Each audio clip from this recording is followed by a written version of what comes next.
നഷ്ടമായ പല്ലുകളെ കൊണ്ട് അനേകം പേര് വരാറുണ്ട്. പ്രത്യേകിച്ച് മുൻപല്ലുകൾ നഷ്ടമായിട്ട് അനേകം പേര് വരാറുണ്ട്. പലപ്പോഴും അവർ ചോദിക്കുന്ന ഒരു കാര്യം, അതെന്താ ഫ്രണ്ടിലത്തെ പല്ലുകളെല്ലാം നഷ്ടമാകുന്നത്? പല്ലുകളൊക്കെ ഞാൻ കൃത്യമായിട്ട് തേക്കുന്നതാണ്, പല്ല് കൃത്യമായിട്ട് ചെക്കപ്പ് നടത്തിക്കൊണ്ടിരുന്നതാണ്, ഇടയ്ക്ക് ഞാൻ ഡോക്ടറിനെയും പോയി കണ്ടതാണ്, എന്തുകൊണ്ടാണ് മുൻവശത്തെ പല്ലുകൾ ഇങ്ങനെ ഇളകിപ്പോകുന്നത് എന്ന് ചോദിക്കാറുണ്ട്. പക്ഷേ അതൊക്കെ ചോദിച്ച് ഇതിന് എത്ര രൂപയാണ്, ഇത് പല്ല് വയ്ക്കുവാൻ എത്ര രൂപയാണെന്ന് വരെ ചോദിക്കുന്നവരുണ്ട്. പ്രത്യേകിച്ച് നമ്മുടെ യൂട്യൂബ് ചാനലിലെല്ലാം കാണുമ്പോൾ അതിൻ്റെ താഴെ കമൻ്റായിട്ട് എൻ്റെ 2 പല്ല് ഫ്രണ്ടിലത്തെ പല്ല് ഇളകിയിരിക്കുന്നു, അത് ഇളകിപ്പോയിരിക്കുന്നു, അതുകൊണ്ട് അത് പറിച്ചു കളഞ്ഞതല്ല, വെറുതെ കൈ കൊണ്ടങ്ങ് ചാടിപ്പോയതാണ്, അപ്പോൾ അത് വെക്കാൻ എത്ര രൂപ വരും എന്ന് പലപ്പോഴും ചോദിക്കാറുണ്ട്. ഇങ്ങനെയുള്ളവരോട് ചില ചോദ്യങ്ങൾ ഞാൻ ചോദിക്കാറുണ്ട്. ഒന്ന്, നിങ്ങളുടെ പിൻഭാഗത്തെ പല്ലുകൾ ഏതെങ്കിലും പറിച്ചു കളഞ്ഞിട്ടുണ്ടോ? അപ്പോൾ അവർ ചോദിക്കുക, അതൊന്നും വെക്കേണ്ട ആവശ്യമില്ല സർ, അത് വെക്കേണ്ട ആവശ്യമില്ല, അതൊക്കെ പോയിക്കോട്ടെ, പക്ഷേ ഫ്രണ്ടിലത്തെ പല്ല് പോയതുകൊണ്ട് കാണാനും വർത്തമാനം പറയാനൊക്കെ ബുദ്ധിമുട്ടാണ്. പക്ഷേ ഞാനൊരു കാര്യം പറയട്ടെ, പിന്നിലെ പല്ലുകൾ പലതും നഷ്ടമായത് കാരണമാണ് നിങ്ങളുടെ മുന്നിലത്തെ പല്ലുകൾ ഇളകിപ്പോകാനുള്ള ഒരു കാരണം. അപ്പോൾ ചോദിക്കും, അതെന്താ കാര്യം? കാരണം അത് അവിടെ പുറകിലുള്ളതല്ലേ, അത് പണ്ടേ പറിച്ച് കളഞ്ഞതാണ്. ശരിയാണ് സർ, പണ്ട് പറിച്ച് കളഞ്ഞതാണ്. ആ പറിച്ച് കളഞ്ഞതുകൊണ്ട് ആ ഭാഗത്ത് ചവയ്ക്കേണ്ടതും കൂടി ആ ലോഡും കൂടി നമ്മുടെ ഫ്രണ്ടിലത്തെ പല്ലിലേക്ക് വന്നതാണ്. മുന്നിലത്തെ പല്ലുകൾക്ക് എടുക്കാൻ പറ്റാത്ത ഭാരമായതുകൊണ്ടാണ് അത് ഇപ്പോൾ തളർന്ന് വീണത്. അപ്പോൾ അതാണ് ഒരു കാരണം. അപ്പോൾ അതുകൊണ്ട് പലപ്പോഴും പല്ല് വയ്ക്കാൻ വേണ്ടി വരുമ്പോൾ കാര്യം നമ്മൾ മുന്നിലത്തെ പല്ലുകൾ വേണമെങ്കിൽ വെച്ച് കൊടുക്കുമെങ്കിലും നമ്മളെപ്പോഴും പറയാറുള്ള കാര്യമാണ്, പുറകുവശത്തെ പല്ലുകൾ ഉറപ്പായിട്ട് വെച്ചില്ലെങ്കിൽ, അല്ലെങ്കിൽ ഇപ്പോൾ നമ്മൾ ചിലർ പറയും, വേണ്ട പുറകുവശത്തെ പല്ലുകൾ ഊരി വയ്ക്കാവുന്ന മതി, മുന്നിലത്തെ പല്ലുകൾ എനിക്ക് ഉറപ്പായിട്ട് വെച്ച് തരും എന്ന് പറയും. അതോടൊപ്പം തന്നെ നമ്മളൊരു വാണിംഗ് കൊടുക്കാറുണ്ട്, പുറകിലത്തെ പല്ലുകൾ ഈ ഊരി വയ്ക്കുന്ന പല്ലായതുകൊണ്ട് അത് ആരും വയ്ക്കില്ല, പലപ്പോഴും വെക്കാറില്ല. പല ആളുകളും അത് മേടിച്ചുകൊണ്ട് പോകില്ല, ഡോക്ടറെ അതൊന്നും വെക്കാറില്ല ഡോക്ടറെ എന്ന് പറയും. പക്ഷേ അതുകൊണ്ടുണ്ടാകുന്ന പ്രശ്നം, അവിടെ പുറകുവശത്ത് ചവയ്ക്കുന്നതിനുള്ള ലോഡ് ഭയങ്കര കൂടുതലാണ്. നമ്മൾ ചവച്ചരയ്ക്കുന്നത് അവിടെയാണ്. ആ ചവച്ചരയ്ക്കുന്നത് മുഴുവൻ, അത് നമ്മൾ ചവച്ചരയ്ക്കാതിരിക്കില്ല, കാരണം ഭക്ഷണം കഴിച്ചാലേ പറ്റൂ. അപ്പോൾ അത് മുഴുവനും എവിടെ വരും? ആ ലോഡ് മുഴുവൻ മുന്നിലത്തെ പല്ലുകളിലേക്ക് വരും. ആ മുന്നിലത്തെ പല്ലുകളിലേക്ക് ആ ലോഡ് വന്നാൽ, ആ ലോഡ് വന്നു കഴിയുമ്പോൾ ആ പല്ലുകൾ ഇളകിപ്പോകാനുള്ളൊരു സാധ്യതയുണ്ട്. അതുകൊണ്ട് പല്ല് വയ്ക്കുന്നതിന് എത്ര രൂപയാണെന്ന് ചോദിക്കുമ്പോൾ പലപ്പോഴും പറയാനുള്ള ബുദ്ധിമുട്ട് എന്താണെന്ന് വെച്ചാൽ, മുന്നിലത്തെ പല്ലുകൾ മാത്രമായിട്ട് വയ്ക്കാൻ സാധിക്കില്ല. ഇനി രണ്ടാമത്തെ കാര്യം എന്ന് പറഞ്ഞാൽ, 2 പല്ലേ പോയിട്ടുള്ളൂ സാർ, അതിന് എത്ര രൂപയാണെന്ന് ചോദിക്കും. അപ്പോൾ ഈ 2 പല്ല് ഇളകി പോയതാണ്. അപ്പോൾ അതിൻ്റെ തൊട്ടടുത്തുള്ള പല്ലുകൾക്കും സാധാരണഗതിയിൽ എല്ലിൻ്റെ ബലക്കുറവ് ഉണ്ടാകാനുള്ള സാധ്യത വളരെ കൂടുതലാണ്. അപ്പോൾ ഒരു പല്ല് വയ്ക്കാൻ 2 പല്ല് വയ്ക്കാൻ 2 പല്ലിലേക്ക് കൂടെ പിടിപ്പിച്ചാൽ അത് അവിടെ ഇരിക്കില്ലേ എന്ന് പലരും ചോദിക്കും. അല്ലെങ്കിൽ ഊരി വയ്ക്കാവുന്ന പല്ല് വയ്ക്കാവോ എന്ന് ചോദിക്കും. ഇത് രണ്ടാണ് സാധാരണ ചോദിക്കുന്നത്. കാരണം ചിലവ് കൂടുതലാണ് പല്ല് വയ്ക്കുന്നതിനുള്ള ഒരു പരാതിയാണ് മിക്കവാറും എല്ലാവർക്കും ഉള്ളത്. അപ്പോൾ അതിനകത്ത് നമ്മൾ മനസ്സിലാക്കേണ്ട ഒരു കാര്യം എന്താണെന്ന് വെച്ചാൽ, തൊട്ടടുത്തുള്ള പല്ലുകൾക്ക് ഓൾറെഡി എല്ലിൻ്റെ ബലക്ഷയമുണ്ട്.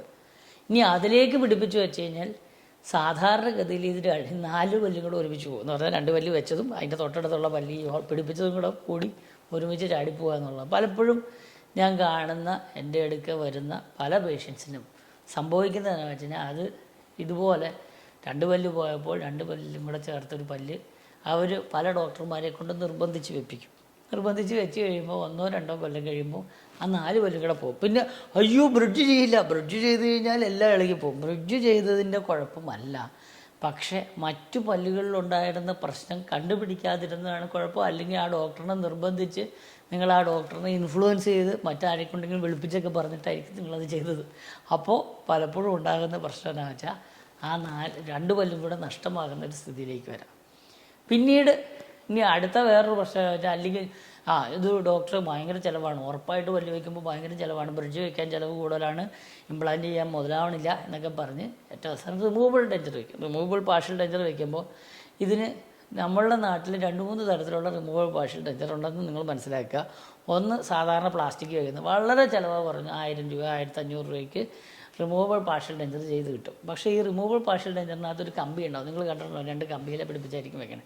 ഈ കമ്പി ഊരുമ്പോഴും വലിക്കുമ്പോഴും നിങ്ങളുടെ പല്ലുകളെ ഇളക്കിക്കൊണ്ടിരിക്കുമ്പോൾ ഓൾറെഡി അതിൻ്റെ വേരിനൊക്കെ ഇളക്കം ബാധിച്ചിരിക്കുന്ന പല്ലിനെ 1-2 കൊല്ലത്തിനുള്ളിൽ ആ പല്ലിനെ കൂടെ പറിച്ചുകൊണ്ട് റിമൂവബിൾ പാർഷ്യൽ ഡെഞ്ചർ വരും. പിന്നെ അന്നേരം അവർ പറയും, തൊട്ടടുത്തുള്ള പല്ലും കൂടെ ചേർത്തിട്ട് അത് ഒന്നുകൂടെ ഉറപ്പിച്ച് തരാൻ എന്ന് പറഞ്ഞാൽ പല ഡോക്ടർമാരും അതിനകത്ത് 2 പല്ലും കൂടെ വെച്ച് കൊടുക്കുക. അപ്പോൾ തൊട്ടടുത്ത പല്ലും കൂടെ പോയി കിട്ടും. ഇങ്ങനെയാണ് വന്ന് ഇപ്പോൾ നിങ്ങൾ കണ്ടുകൊണ്ടിരിക്കുന്നവർക്ക് ഇത് മനസ്സിലായിട്ടുണ്ടാവും, തൊട്ടടുത്തുള്ള ഇങ്ങനെ ചെയ്തിട്ടുള്ളവർക്ക് മനസ്സിലായിട്ടുണ്ടാവും. ഇപ്പോൾ അതിൻ്റെ അടുത്തുള്ള പല്ലുകളെല്ലാം കിടന്ന് ആടുന്നുണ്ടാവും. അങ്ങനെ ഓരോ പല്ലുകൾ നഷ്ടമാകും. ഒരു പല്ല് നഷ്ടമാകുമ്പോൾ നിങ്ങൾക്ക് നഷ്ടമാകുന്ന ആ ഒരു പല്ല് മാത്രമല്ല, അതിനോട് ചുറ്റുമുള്ള ബോൺ പോവും, അതിന് ചുറ്റുമുള്ള മറ്റു പല്ലുകളിലേക്ക് അത് പടരും. അതുമാത്രമല്ല അതിൻ്റെ ലോഡ് ബാക്കിയുള്ള പല്ലുകൾ എടുക്കേണ്ടി വരും. അപ്പോൾ ആ പല്ലുകൾക്കും ബുദ്ധിമുട്ട്. ഇതെല്ലാം വന്ന് നിങ്ങളുടെ പല്ലുകൾ നഷ്ടമാകാനുള്ള സാധ്യതയുണ്ട്. അതുകൊണ്ട് പല്ല് വയ്ക്കുന്നത് ഏറ്റവും കുറഞ്ഞ ചികിത്സ, ഏറ്റവും കുറഞ്ഞ രീതിയിൽ, ഏറ്റവും കുറഞ്ഞ പല്ലുകളിലേക്ക് ഘടിപ്പിച്ച് ഏറ്റവും എന്നാണ് ഒടിഞ്ഞു പോകാൻ പാകത്തിനൊന്നും പല്ല് വയ്ക്കരുത്. പല്ല് വയ്ക്കുമ്പോൾ ഒരു 10 പല്ലെങ്കിലും പല്ല് ഇരിക്കാൻ പാകത്തിന്, ഉറപ്പായിട്ടിരിക്കാൻ പാകത്തിന്, മറ്റു പല്ലുകളുടെയും കൂടെ പ്രശ്നങ്ങൾ മാറാൻ പാകത്തിനുള്ള പല്ലുകൾ തന്നെ ഉറപ്പായിട്ട് വയ്ക്കണം. അങ്ങനെ വരുമ്പോൾ ചിലവ് കൂടുതലല്ലേ? ചിലവ് കൂടുതലാണെങ്കിലും നിങ്ങൾക്ക് ആ ചിലവ് ചെയ്യുന്നത് കൊണ്ടുള്ള പ്രയോജനവും കൂടുതൽ കിട്ടും. അല്ലെങ്കിൽ 2 കൊല്ലം ഇരിക്കുമ്പോഴത്തേക്കും തൊട്ടടുത്തുള്ള പല്ലുകളും കൂടെ പോകുന്ന ഒരു പല്ല് വെച്ചാൽ പലപ്പോഴും അതുകൊണ്ട് പല്ല് വയ്ക്കുന്നതിന് എത്രയാകുമെന്ന് നാട്ടിൽക്കട മുഴുവൻ വിളിച്ചു ചോദിച്ചിട്ട് ഏറ്റവും കുറവുള്ള സ്ഥലത്തല്ല പല്ല് വയ്ക്കേണ്ടത്.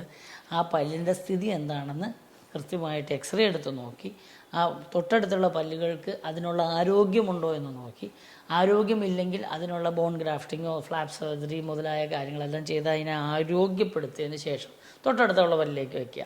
ഇനി തൊട്ടടുത്തുള്ള പല്ലുകളിൽ ആരോഗ്യം കുറവാണെങ്കിൽ ഇംപ്ലാന്റ് പോലുള്ള കാര്യങ്ങളിലേക്ക് പോകാം. എന്നാൽ പോലും ആരോഗ്യം കുറവാണ്, അതുകൊണ്ട് ഇതിന് 2 ഇംപ്ലാന്റ് ഇട്ട് നിർത്തരുത്. തൊട്ടടുത്തുള്ള പല്ലിൻ്റെ ആരോഗ്യം കുറവാണെന്ന് മനസ്സിലാക്കി കഴിയുമ്പോൾ അതും പോകാനൊരു സാധ്യതയുണ്ടെന്ന് മനസ്സിലാക്കിക്കൊണ്ട് ആ പല്ലുകളുടെ ആരോഗ്യത്തെ വീണ്ടെടുക്കാനുള്ള ചികിത്സകൾ ചെയ്യാൻ ഡോക്ടറോടൊന്ന് സമീപിക്കുക. കാരണം നിങ്ങൾ പലപ്പോഴും ചിലവിനെക്കുറിച്ച് ആശങ്കാകുലരാകുന്നതാണ്. പല നല്ല ഡോക്ടർമാർക്കും കൃത്യമായിട്ട് ചികിത്സ നിങ്ങൾക്ക് തരാനോ അത് പറയാനോ ഉള്ള മടിയിലേക്ക് വരും. പ്രത്യേകിച്ച് നിങ്ങളൊരു പരിചയമുള്ള ഡോക്ടറുടെ അടുത്ത് ചെല്ലുമ്പോൾ പലപ്പോഴും സംഭവിക്കുന്നത് എന്താ വെച്ചാൽ, ഈ പരിചയമുള്ള ഡോക്ടറിനോട് നിങ്ങൾ പലപ്പോഴും അയ്യോ ഡോക്ടറെ ഇതെന്താ അത്രയും ചിലവ് തന്നെ, അപ്പുറത്തെ ക്ലിനിക്കിൽ ഇത്ര രൂപ എന്നൊക്കെ പറയുമ്പോഴത്തേക്കും നിങ്ങളുടെ പരിചയക്കാരിലേക്ക് ഇത് പോകുമെന്നുള്ള ഇങ്ങനെ പറഞ്ഞു കഴിയുമ്പോൾ വില കൂടുതലാണെന്ന് പോകുമെന്നുള്ളതിനാൽ ഡോക്ടർമാർ പലപ്പോഴും നിങ്ങൾ പറയുന്ന ചികിത്സയിൽ മാത്രം എന്ന് പറഞ്ഞാൽ 2 പല്ല് പോയിട്ടുണ്ടെങ്കിൽ ആ 2 പല്ല് മാത്രം വെച്ച് തന്ന് പോകേണ്ട ഒരു സ്ഥിതിയിലേക്ക്, പുറകിലത്തെ പല്ലുകളുടെ പ്രശ്നങ്ങളിലേക്കൊന്നും ഡോക്ടർ കണ്ണോടിക്കാതെ, അല്ലെങ്കിൽ കണ്ണോടിച്ചാൽ പോലും അതിനെപ്പറ്റി നിങ്ങളോട് പറയാതെ, കാരണം നിങ്ങളുടെ ചിലവ് ചുരുക്കാൻ വേണ്ടി അവർ ശ്രമിക്കാനും സാധ്യതയുണ്ട്. അതുകൊണ്ട് നിങ്ങൾ ചെല്ലുമ്പോൾ പല്ലിൻ്റെ എല്ലാ പ്രശ്നങ്ങളെക്കുറിച്ചും ഡോക്ടറോട് ചോദിക്കുക. മറ്റ് പല്ലുകൾക്ക് പ്രശ്നങ്ങളുണ്ടോ എന്ന് ചോദിക്കുമ്പോൾ അതിനെന്താണ് ചികിത്സയെന്നും കൂടെ ചോദിക്കുക. നിങ്ങൾക്ക് അതിന് ചിലവ് ചെയ്യാൻ മടിയാണെങ്കിൽ തൊട്ടടുത്തുള്ള സമയത്ത്, ഇനി അടുത്ത 6 മാസത്തിൽ അല്ലെങ്കിൽ 8 മാസം കഴിഞ്ഞ് ആ പല്ലുകളുടെയും കൂടെ ചികിത്സ ചെയ്യുന്നത് മനസ്സിലാക്കി ആ ഭാഗം, ഇപ്പോൾ ഫ്രണ്ടിലത്തെ പല്ലുകൾ പോയി അത് പുറത്തേക്ക് ഇറങ്ങുമ്പോൾ മോശമല്ലേ, അതുകൊണ്ട് അത് നിങ്ങളുടെ ചെറിയ ചിലവ് ചുരുക്കി അത് കൃത്യമായിട്ട് ചെയ്യുക. അതിനുശേഷം മറ്റു പല്ലുകളെ വയ്ക്കുന്ന കാര്യത്തെക്കുറിച്ച് ഡോക്ടറോട് ചോദിച്ച് മനസ്സിലാക്കി അതിനും കൂടെ ചികിത്സ ചെയ്യുന്നതാണ് ഏറ്റവും ഉത്തമം. അതുകൊണ്ട് നിങ്ങൾ പല്ല് വയ്ക്കുന്നതിന് എത്രയാണെന്ന് ചോദിച്ച് നടക്കരുത്. പല്ല് വയ്ക്കുന്നതിന് എത്ര രൂപയാണെന്നല്ല ചോദിച്ച് നടക്കേണ്ടത്.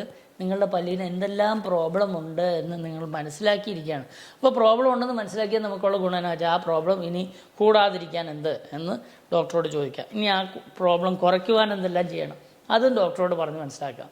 ചികിത്സാ രീതികൾ ചിലവ് കുറയ്ക്കാൻ ഏറ്റവും നല്ല കാര്യം കൃത്യമായ സമയത്ത് ചികിത്സിക്കുക, കൃത്യമായ സമയത്ത് ഇൻ്റർവെൻഷൻ ചെയ്യുക. ഇൻ്റർവെൻഷൻ എന്ന് പറഞ്ഞു കഴിഞ്ഞാൽ എന്താണ്?